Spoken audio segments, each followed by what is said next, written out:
And it's always invigorating to see new faces in the ITP and future interpreters throughout the sign language community.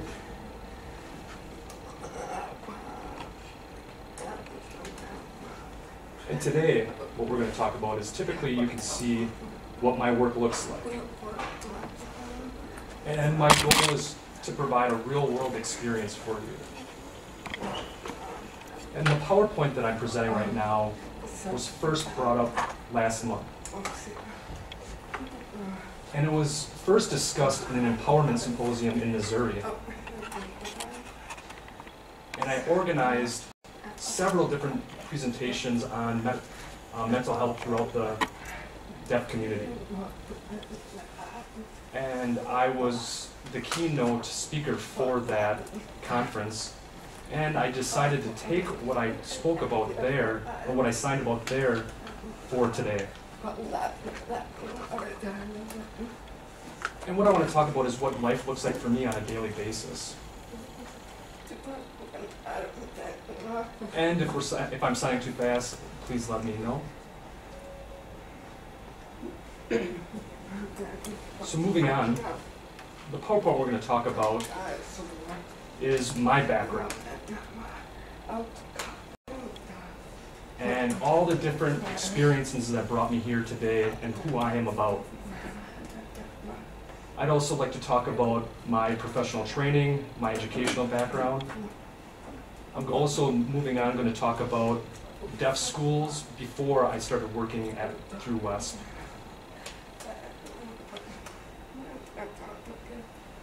Another topic I'm going to talk about is mainstream schools, how the experiences for the deaf student is for that.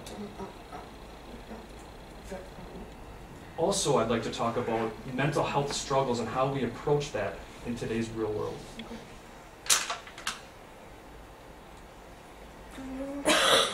Sorry. Laptop difficulties.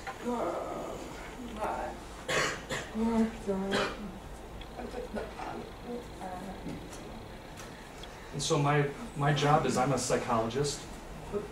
I was the only deaf person in my family, and I was mainstream. And growing up, my mother was the only one that could sign. No one else could. So my primary means of communication was total communication. I would sign, lip read, and speak at the same time. And my means of communication growing up was just speaking. But I've evolved in more of a signer today. When I was growing up in the mainstream program, there was only 3 deaf students, and I was one of them.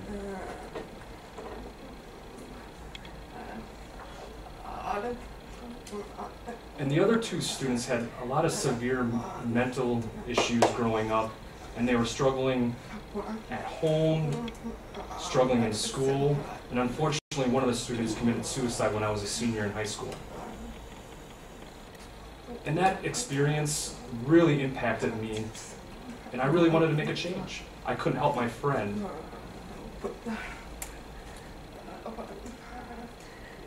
So after that impactful experience, I decided that I wanted to become a psychiatrist. My goal was a pre-med emphasis at the University of Missouri.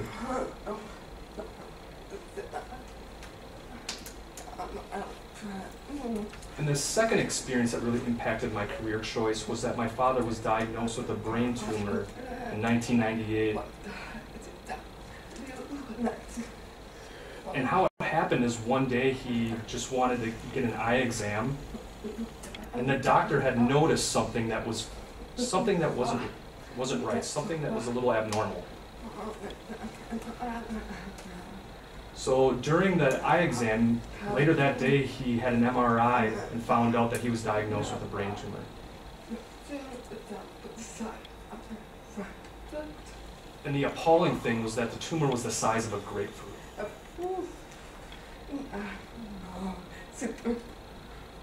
And the scary thing is he had no symptoms, no signs. We had no idea until he had an eye exam.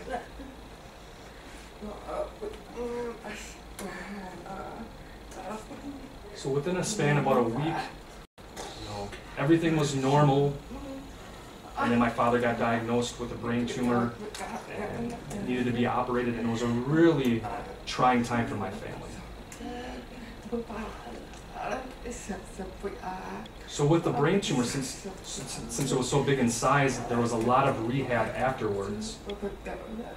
And unfortunately, after the procedure, his left side of his body was paralyzed. He needed to learn how to walk, learn how to speak. It was like he was a newborn all over again.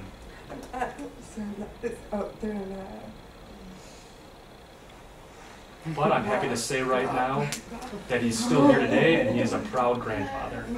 He's healthy, and everything is great.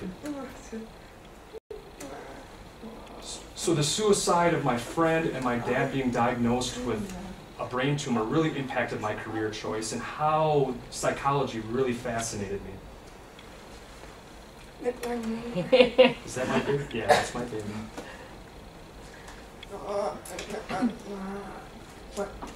In addition, my undergrad I got at the University of Missouri, and that's where I'm actually from.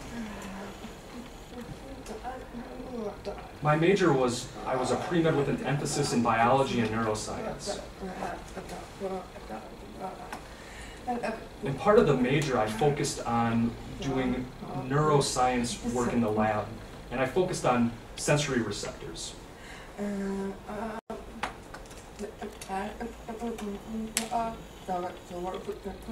And the impact of different sorts of medications that impact the sensory receptors, and I was fascinated with it. However, going through the program, I wasn't really interested in the science and the technical aspect of the major. I was more focused on the psychology aspect, primarily behavior. So with that in mind, I dropped out of the neuroscience major and transferred and got my master's in psychology. So I got 2 degrees at the same time, one in education and one in counseling. So not only am I a school psychologist, I'm also a marriage and family therapist, and I'm also a practicing counselor at the same time. Good time to switch.